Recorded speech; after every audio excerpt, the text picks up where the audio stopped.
Good morning, everybody. I hope your day is going fine. I'm going to make a video series introducing you to right-wing politics.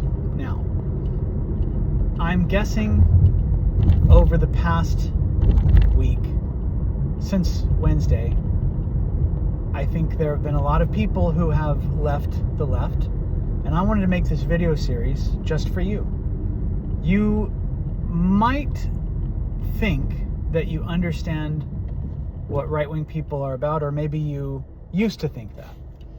I read a study once that said that right-wing people are actually more understanding of people on the left than the other way around, and it made sense because you think about it, and it seems like, and I mean, correct me if I'm wrong in the comments, a lot of people on the left think that right-wing people are just evil, or there's, something wrong with us morally.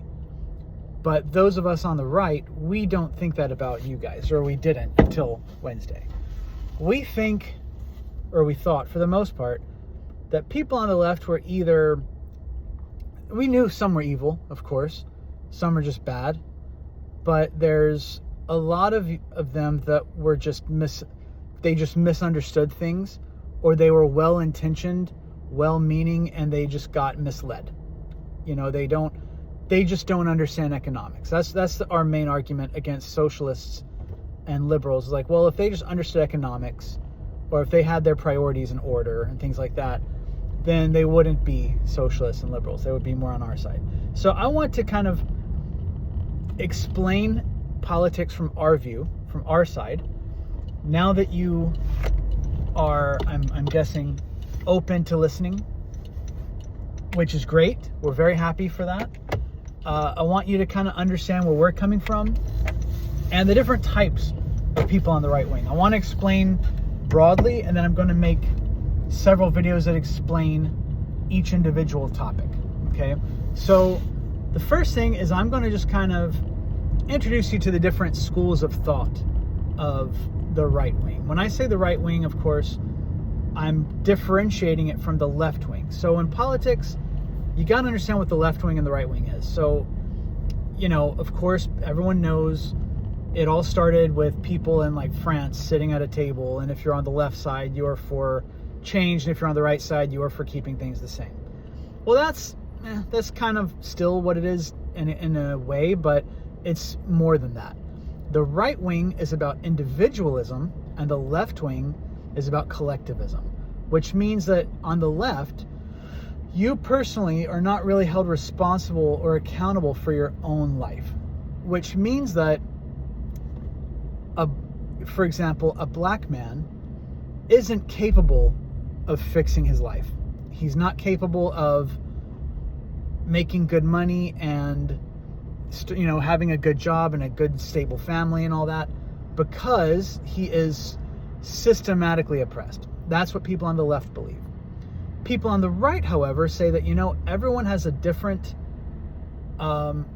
thinking process. Everyone has a different environment that they grew up in. Even, two different black people from the same neighborhood, one might grow up to be, a gangster, and the other might grow up to be a real estate agent or a stockbroker or whatever, depending on the choices that you make.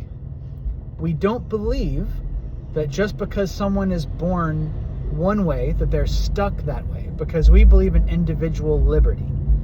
Now, this means that everyone is responsible for their own actions. If everyone is responsible for their own actions, that means that we should be able to benefit from good choices. That's why we support things like profit and capitalism. We also believe that if you do bad things, you should be punished for them. That's why we believe in prison and things like that. Also, from a societal standpoint, incentives matter. One reason we say things like the people on the left don't understand economics is because it seems like people on the left don't understand the concept of incentives. Okay? If you do something bad that harms other people in your society, like, for example, you kill someone, you rob a store, you you mug people, you steal a car, whatever, you are making your society more less desirable to live in. I don't want to live in a city with a high crime rate. I would rather live in a place with a low crime rate. So in order to make a society more desirable for people to live in, safer, so people actually can invest in families and things like that, and won't leave, because why would someone willingly stay in a dangerous area? You have to have strict consequences for criminals, both to persuade them not to do it, and if they do wind up doing something bad anyways, you have a way of stopping them from doing it again. The left and the right also differentiate in a few other ways. One of them is, this one's really important. There's one other way after this. So there's maternal paternal, which I'm going to explain right now, and just in case I forget it later, but I'm going to try and do it, is objective and subjective morality. So maternal and paternal. People on the right, you all know, are kind of obsessed with the family. We are like that not because of any, mandate from the Bible. And I'm sure there are some of us, there's lots of different types of people on the right, but it's because when you look at statistics, people tend to have the best opportunities in life when they are raised by a mother and a father who are supportive, who they don't have to be rich. As parents, you don't have to put your kid in all these different programs. You literally just have to love and support your kids, encourage your kids, don't fight in front of them, don't hit your kids, and your kids will have a good life. Statistically speaking, that's almost completely universal.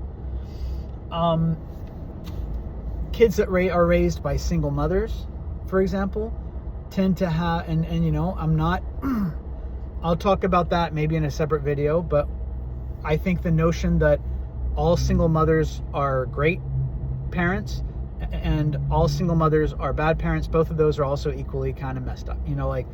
Everyone has their own individual situation. We don't know.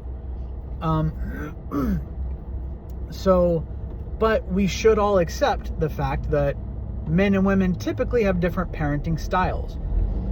Mothers typically have a very strong maternal instinct, which is honestly more catered towards young children. They have this instinct of, I need to feed a crying baby, I need to take care of him, I need to, guard him, protect him from all sorts of things. And fathers have a more instructive sort of, straighten them out sort of thing. Make sure that we want to teach them how to survive the real world.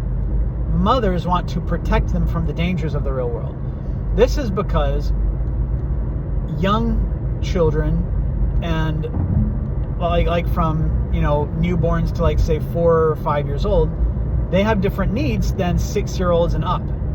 Because when you're really young, that's not the time to be teaching you all sorts of life lessons. That's when you need to be protected from danger. You're going to be, making mistakes. You need to be protected from sharp objects, kept away from heights, because you haven't fully developed self-preservation instincts or enough understanding of the world to know how to keep yourself safe. So you have to have a maternal figure to protect you from danger. But at a certain point, you need to start learning to take care of yourself. And that's where fathers come in, because a father is going to tell you, look, reality is objective. You cannot make these choices or else these outcomes will happen. And so kids that have both of those typically do better than kids who don't have one or the other. So what you'll find is that left-wing people tend to have a very strong maternal instinct for whatever reason, but they don't have, and they even resent the paternal side of that argument. So that's why I think they're kind of against accountability for the most part. You cannot say oh, well, these people committed this crime, therefore they need to go to prison. Because people on the left will typically say, well, they couldn't help it because they're a part of this oppressed group. You know, poor little baby, he didn't do anything wrong. That's the maternal instinct. So, and that's just again, I'm just trying to kind of give you a broad strokes understanding of where we're coming from, how we think. The other side is objective and subjective morality. So there's different schools of thought on the right, but the main thing, or one of the main things that really unites us, is the belief in objective morality. We believe that right and wrong are solid. We do not believe it's opinions based. As you know, if you're a former leftist, left-wing people tend to believe in a subjective morality that's more opinion based or feelings based. It kind of changes, which I'm guessing will be kind of scary for you guys. Like, I was a leftist for about 3 weeks. When I became an atheist, I realized that it seems like conservatives were not supportive of me at all, and the left was very welcoming to atheists. And so for about 3 weeks, before I discovered objectivism, I was a liberal of sorts. Like, I liked Obama, you know, all that stuff. And there are certain things that the left wing believes that are kind of true, accidentally or incidentally. And but we'll get to those in a minute, because like I said, there's multiple schools of thought on the right wing. But on the right wing, we believe that morals are objective. That means that it doesn't matter what people vote on. Right is still right, and wrong is still wrong. You'll see a lot of people on the right don't like democracy. And that's not because they want to take the voice or choices away from people. It's because certain things should never even be able to be voted on. Like, for example, in a democracy, we'll say democracy is two wolves and a sheep voting on what's for dinner. And that's kind of true, because regardless of how you feel about a democracy, you got to understand that certain things should always be protected no matter what. Depending on which school of thought you are on the right, you'll either believe that morality is objective because it's based on God's word, which are the Christian conservatives. I'm not a Christian conservative. Not really. I share a lot of opinions with them. But they believe in a Bible-based morality, a God and Jesus-based morality. And there's different schools of thought amongst them, but it's not as big of a difference as a lot of people think. And that, you know, they, of course, all groups have their infighting, right? There's also the school of thought that is descended not from our religious ancestors, but more from our philosophical ancestors. So you have the libertarians. Now, I'm sure you've probably heard about libertarians when you were on the left, depending on how deep in the left you were. But there are a lot of people on the left that call themselves libertarian socialists or anarcho-communists, anarchists, and things like that. And on the right wing, we also have anarchists and libertarians, but they're completely unrelated to the left-wing anarchists and libertarians. Completely different schools of thought, same words, different definitions and different lineages, I guess you'd say. So you have libertarians, which are kind of the modern day version of like Socrates, you know, would go around and he would ask questions to people, try and figure out what was true or false, and come to a better conclusion after that. That's what Charlie Kirk was doing, honestly. He was a modern day Socrates, just talking about politics. You know, he would walk up and say, what do you believe? Well, why do you believe that? What if this was the case? And that pisses people off. But it only pisses off people who have the wrong ideas about things. Okay? Now, that's why, if you learn about Socrates, that's why he was executed. Isn't it funny how I have different words for murder? You know, if the government murders you, it's not murder, it's execution. If a crazy communist kills you, it's not murder, it's an assassination. Anyways, so libertarians base their morals not on the Bible, but on philosophy. And through philosophy, and we argue about this, but we come to the conclusion that you own yourself. We have this called self-ownership. In philosophy, you have a thing called an axiom, you know? An axiom is something that basically proves itself, that you prove it by trying to disprove it. It's something that, like, it's a foundational truth about reality that you base everything else on. If you want to come to a good understanding about something, you start at the ground level. You start with, okay, well, what's absolutely undeniably true? And then what can we build up on top of that that's undeniably true? When it comes to ethics, morality, and politics, the first axiom is self-ownership. That is, that you own yourself, you own your own body. When it comes down to it, who owns your body has to be you. Because if we're going to put people in prison for the choices they make, that means that they own their own choices. They own their body. They own the decisions that they make with their own body. So you cannot violate people's rights of self-ownership on one hand, but then express a sort of recognition of their rights of self-ownership with the other. It's a contradiction. It doesn't make any sense. So we start with self-ownership. From self-ownership comes the notion of the non-aggression principle. Now, the non-aggression principle is, and we call it the NAP, basically means that if I own myself and you own yourself, then I'm not allowed to initiate violence against you. That is, physical force, punching, kicking, shooting, stabbing, anything that is physically putting you in a position you don't want to be in. If you haven't messed with me, then I have no right to do that. In a libertarian society, no one throws the first punch. Therefore, it's a peaceful society. A libertarian society would have no taxes because, well, okay, I'm getting ahead of myself. I'll explain that in a different video. So, non-aggression principle, property rights, because if I own myself, then that means I also own the product of my labor. I own, the things that if I agree with somebody and I trade, then that's my property. So we believe in property rights because, and this is something everyone on the right wing believes in, is property rights. Because you cannot have individual liberty if you never know when your shit's going to get stolen.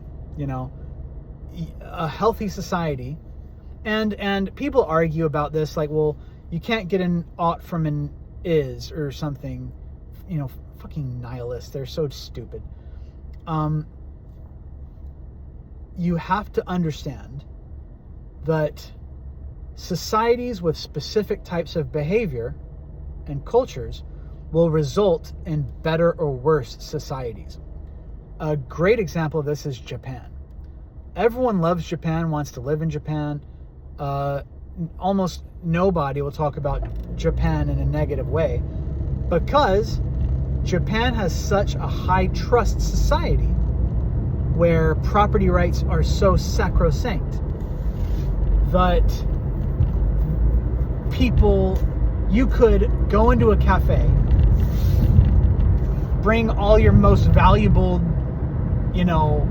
cell phone, laptop. You can have a $3,000 laptop, camera, whatever. All your expensive items. You could set it down on a cafe table and leave, and someone will chase you down to bring you back your stuff. There's no littering because everyone cares about their culture and their society. So if you have trash, you just keep it and take it home and throw it away at home, or someplace, because I guess they don't have trash cans. That's kind of weird. Like, I understand not littering, but the concept of not even having trash cans around, that's a little odd. but I guess it makes sense. Because, trash cans can spill over and stuff. And I think that's probably a big reason for, litter in America is we have all these public trash cans that just overflow and no one maintains them. Which is another economic principle that I'm going to explain later on. The tragedy of the commons, which is why public things tend to look shitty, whereas private things tend to look nice. There's a reason for that. So, anyways, what we have are some basic foundational principles that if you have a high trust society, that is one in which theft is objectively wrong, people consider it objectively wrong, even if you're poor, you will create a society that is better for the poor. Because guess who also doesn't want to be robbed from? The poor. Who do you think gets robbed the most in poor cities? Poor people do. Imagine you're poor, you just saved up enough for a shitty used Honda Civic or whatever. And no, there's no such thing as a shitty Honda. They're great cars. But, if I was poor and I lived in a poor neighborhood, I would save up my money, get me a Honda Civic, cheap car, dependable workhorse. I would, I'd have some cheap apartment, whatever. I would be trying to save up to get a better position. If someone broke into my Honda Civic, I'd be so mad. That would set me back. I mean, I've been poor for several years, and I was working on writing books, and I had all my notes in my phone, and someone stole my phone. And people said, oh, well, I mean, no one said this to me, but I know that people on the left excuse theft because, well, in their mind, it's like Aladdin, you remember seeing Aladdin where he's this poor kid who steals bread because he's so hungry, because he's so poor. And it's like you feel bad for him, and all these people that aren't giving him free food are just these monsters. Well, I was poor. I was riding the bus. I was working in a car wash, in my early 20s, mid-20s, I guess. I think I was in my mid-20s at the time. But I was writing books. I was coming up with this plan to be a novelist, and I would come up with all these voice ideas. I would make voice memos on my phone. I didn't back it up. I was dumb. Someone stole my phone. This happened almost 10 years ago, and to this day, I barely have the desire to write anymore, because in the back of my mind, I feel like it's just going to get stolen, So you have to have a high trust society in order for people to be able to pull themselves up.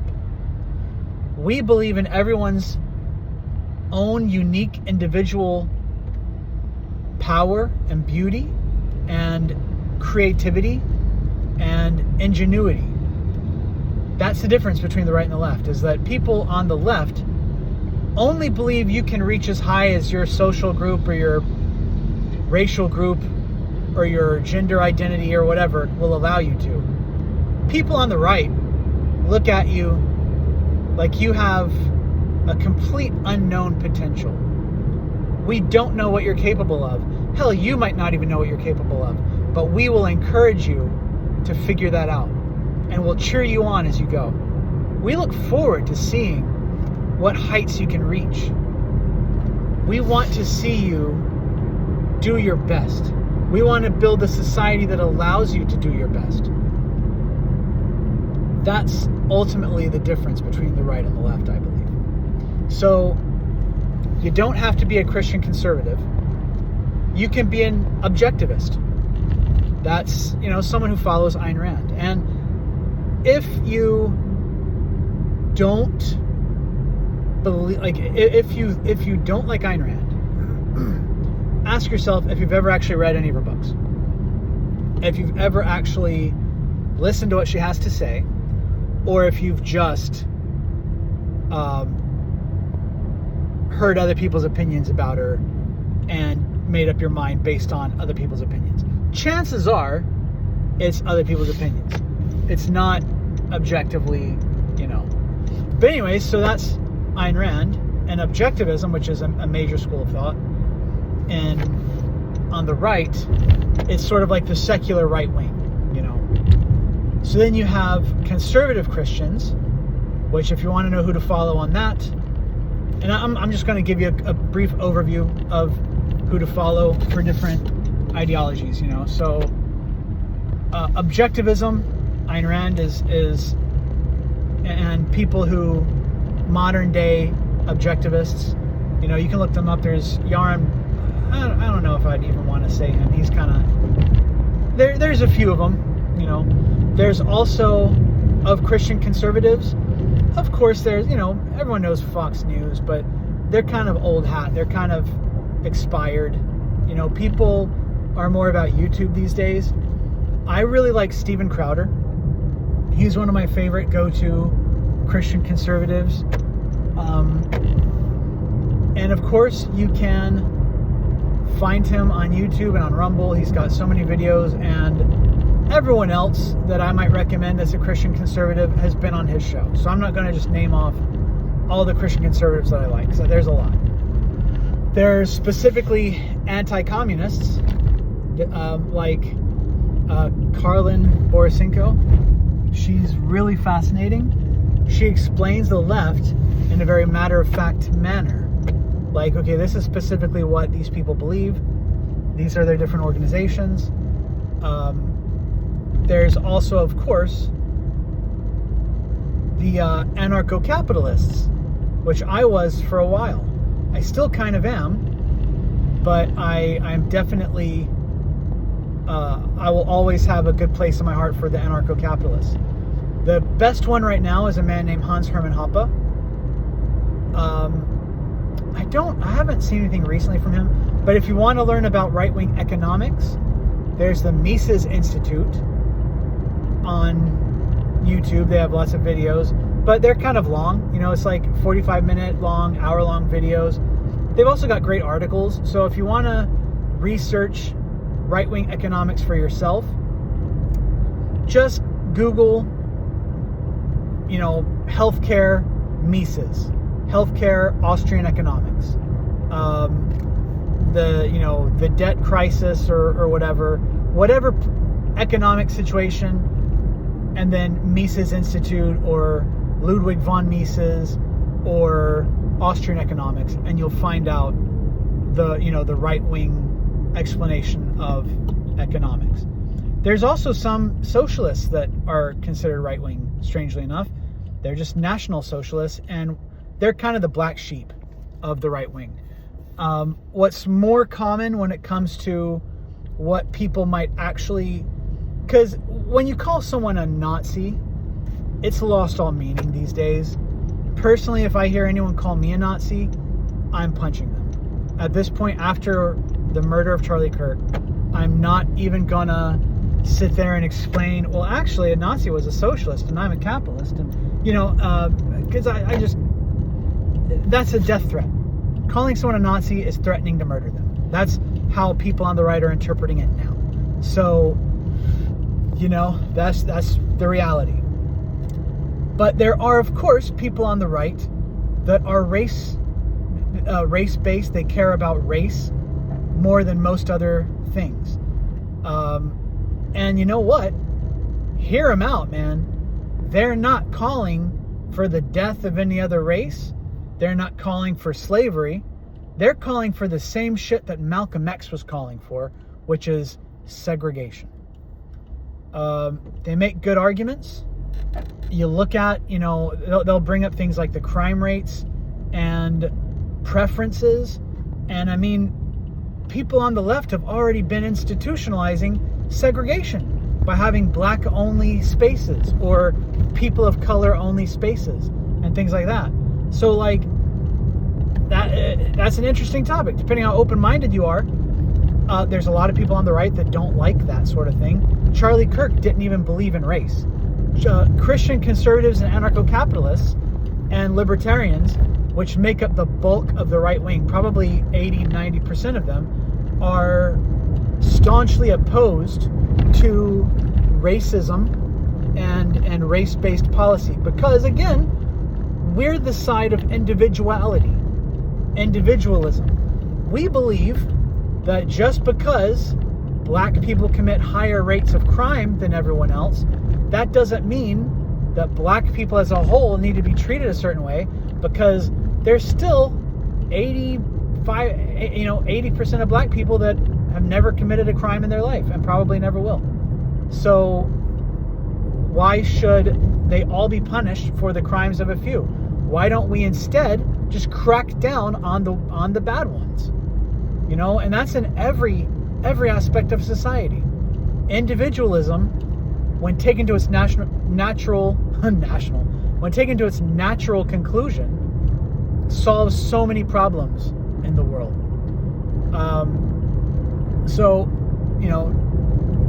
Just a quick overview before I finish the video, because it's already half an hour long. Objectivism is Ayn Rand, a brilliant writer. She was a Russian who survived communism, and she's very philosophical.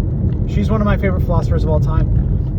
Another great modern philosopher on the right wing, one of my favorites, he probably is my favorite, Stefan Molyneux.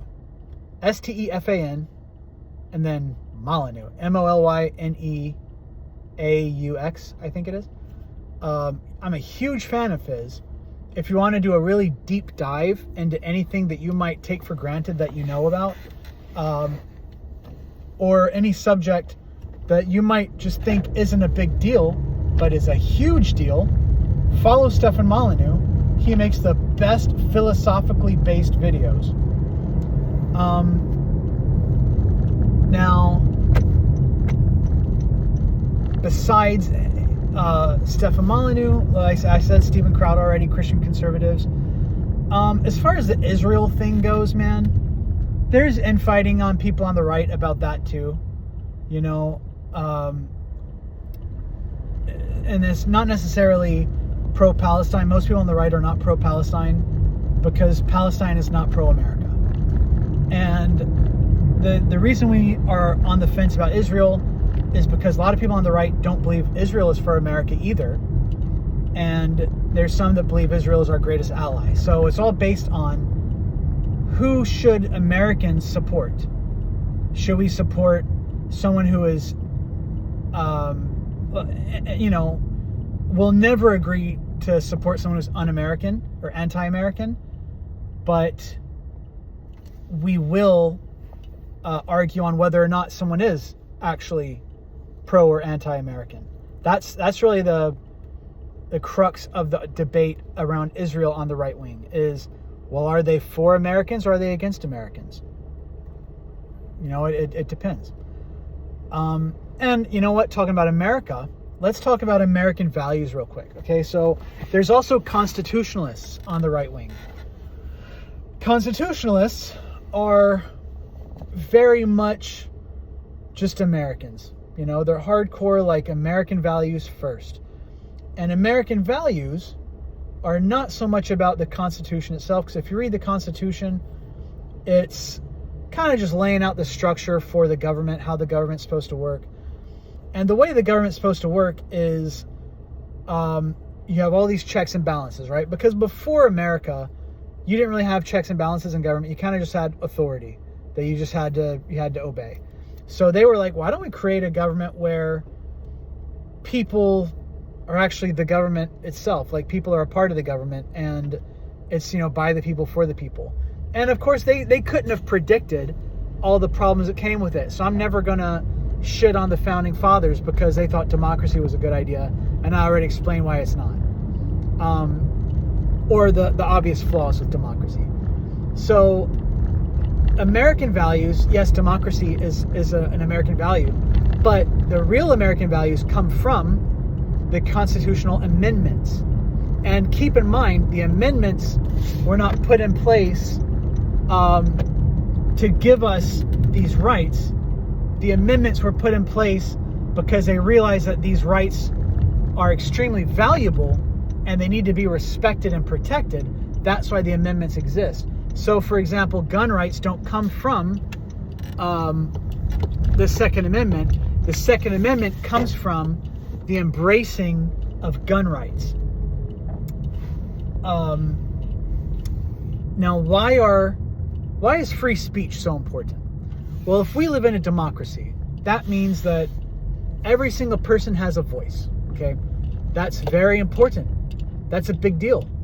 If every single person has a voice, then that means that every single person needs to be as well informed about the situations as they possibly can be. If someone's uninformed, or even worse, they've been watching left-wing media and they're misinformed, or they're a college student, then they're misinformed, they've been lied to about reality, and so they're going to vote incorrectly, because there is a correct and incorrect way to vote, because again, morality and reality is objective. I should have led with that. Reality is objective. It's not based on your opinion, it's real. Regardless of what you think about a situation, you cannot change that situation. You cannot undo it. You can't destroy something, that's a fact of reality and act like you've changed reality. I might have worded that kind of weird. You can't just ignore reality out of existence, is what I'm trying to say. So that's a really big issue, with right and left, is you have this one group of people that think that they can just ignore reality out of existence, which you really cannot do. Where was I going with that? Oh yeah. So you have to be able to have a firm grasp on reality and be well informed in order to vote correctly on the future of your civilization. If you vote incorrectly, then your society can crumble. Because look at what happens when you put the wrong people in power. They make everything more expensive. They make living harder. They can destroy your culture. They can destroy your life. So you have to have free speech in order to have a properly functioning democracy. That's what constitutionalists believe. And honestly, that's the truth. At least if you want the best functioning society, you have to have free speech. Free speech also protects people that might have a fringe opinion that most people don't like. Like, for example, trans people. I'm gonna blow your mind for a second. Most people don't like trans people.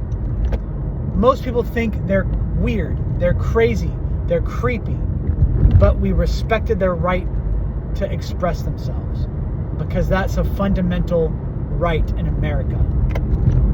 And what happened? We were murdered. For respecting their rights to free speech, we got murdered.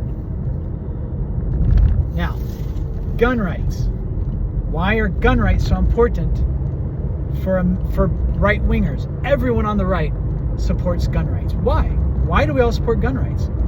Well, because if we have a government that's by the people, for the people, then that means that we also have to have all these checks and balances that keep the government from getting tyrannical. You have the executive branch, the legislative branch, the judicial branch, but there's a fourth branch of the government that people, especially people on the left, openly attack, and that's the militia branch. Not to be confused with the amazing songwriter Michelle Branch.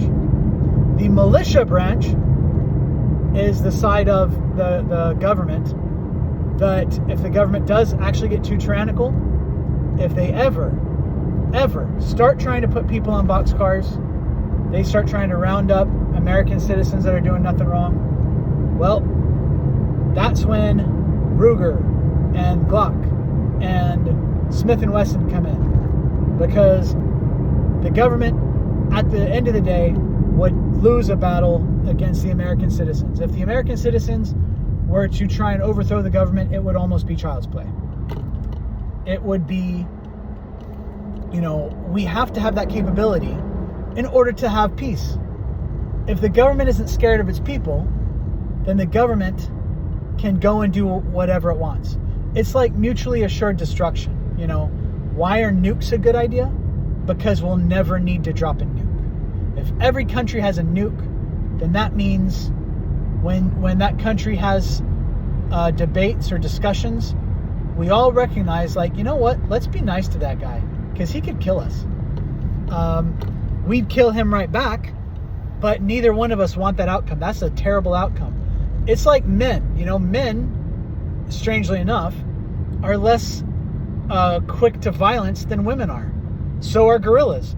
I mean, compared to other apes, gorillas are capable of more damage than any other primate because they're so big and strong. They're the biggest, strongest primates on Earth, but they're the most gentle. Why? Because a gorilla knows how strong he is. He don't want to get in a fight with himself. You know? Yeah, it's like, you know, Spider-Man, that, what's his face? Flash Thompson. He's like, you don't want to fight me, huh? I wouldn't want to fight me neither. The gorilla's like, yeah, I don't like that gorilla over there. I want to beat him up. But you know what? If he punches me, man, I know how strong I can punch, and I wouldn't want to get punched by me, and he looks like me, so fuck that. So that's why guns are good, because it protects people. It also is an equalizer against crime. You know, like, if you own yourself, self-ownership, back to libertarian principles, you own yourself, you have a right to protect yourself against violence. And this isn't just a libertarian stance. We might word it better than other people. And I'm not a libertarian. I'm a right wing. I'm kind of a mixed match of all of it. I can agree with some of them on this, some of them on that. You know, people that say they listen to all kinds of music. I'm that when it comes to right-wing politics. I'm a little bit of all of the above. But so we support gun rights because we understand the reality of violence, which is that we all grow old. We're all vulnerable sometimes. We're all outnumbered sometimes. Sometimes you have to go someplace by yourself. And some criminals, a lot of criminals, work in groups. They're pack hunters. They will prey on people as groups of 2 or 3 or 4 people or more. So why shouldn't I have the ability to defend myself against a group of men that are trying to hurt me? Why shouldn't my girlfriend? You know, my girlfriend used to have to walk home at night alone at midnight, 2 miles up our valley. And I would, when we first started dating, because she, you know, we both caught the bus, and she caught the bus home from work late at night. And I would walk down the valley 2 miles down, meet her at the bus stop, and walk her up 2 miles. And I did this almost every night. I would walk her home, so she wouldn't have to walk alone, because it's dangerous. She had been attacked before. And, you know, people on the left acknowledge that violent crime exists and that violent crime against women exists. And so tell me, why shouldn't a woman walking home at night who is at risk of attack not be able to pull a gun out of her purse at an attacker? You know, she should have that ability to neutralize any threat, because again, safety, your own personal safety, is sacrosanct. You have the rights to free speech. You have the rights to self-defense through guns, through whatever tool you can manage. There's other constitutional amendments, but as far as most of us are concerned, those are the most important. The right to a free press, you know, that's important. You know, free assembly is huge. Freedom of association is huge. I can get into those in other videos, but this was just a quick introduction to right-wing opinions, beliefs, and creators. I'm going to link a bunch of them in the description, and in the upcoming videos, I will give you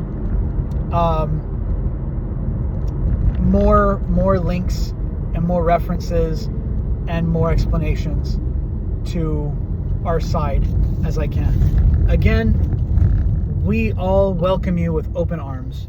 We're so happy that you are finally realizing the dangerous side of the left.